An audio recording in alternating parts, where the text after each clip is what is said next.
नमस्ते दोस्तों, इस कहानी को एक बार जरूर सुनिए। माँ के हाथों में किस्मत की लकीर। यह कहानी एक गरीब विधवा के बेटे कमल की है। कमल पढ़ाई में तेज था। हाई स्कूल में ग्रेजुएशन, पोस्ट ग्रेजुएशन और फिर रिसर्च में वह हमेशा अव्वल ही था। सबको भरोसा था कि कमल का प्लेसमेंट बड़े आराम से हो जाएगा। उसने एक मल्टीनेशनल कंपनी में इंटरव्यू के 3 पहली राउंड पार कर लिए थे। आखिरी राउंड में कंपनी के डायरेक्टर खुद इंटरव्यू ले रहे थे। डायरेक्टर ने पूछा, क्या आपको कभी कोई स्कॉलरशिप मिली है? कमल ने कहा, अब तक नहीं। डायरेक्टर ने फिर सवाल किया, स्कूल की फीस कैसे जमा की आपने? क्या आपके पिता घर के खर्च संभालते थे?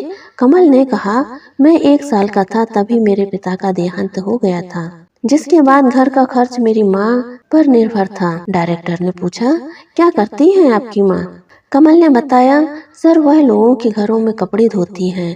डायरेक्टर ने कहा, क्या मैं आपके हाथ देख सकता हूँ? कमल ने हाथ दिखाए। उसके हाथ एकदम साफ, मुलायम और बेदाग थे। डायरेक्टर ने पूछा, क्या आपने कभी कपड़े धोने में माँ की मदद की है?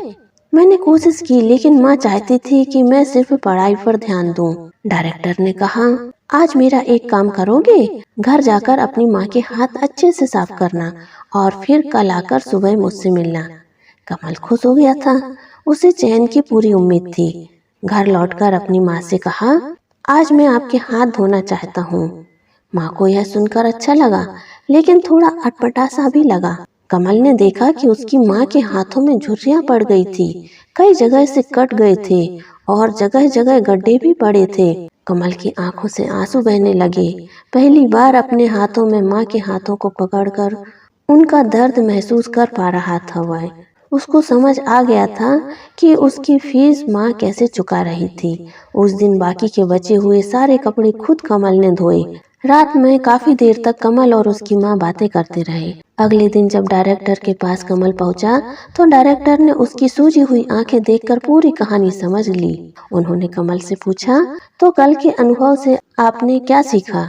कमल ने कहा, मुझे इस बात का एहसास हुआ कि मैं जो भी हूँ वह अपनी माँ की वजह से हूँ, और मुझे पहली बार परिवार की अहमियत समझ में आई। डायरेक्टर बोले, मुझे ऐसा ही व्यक्ति चाहिए था जो रिश्तों के मूल्यों को पैसे से बढ़कर माने।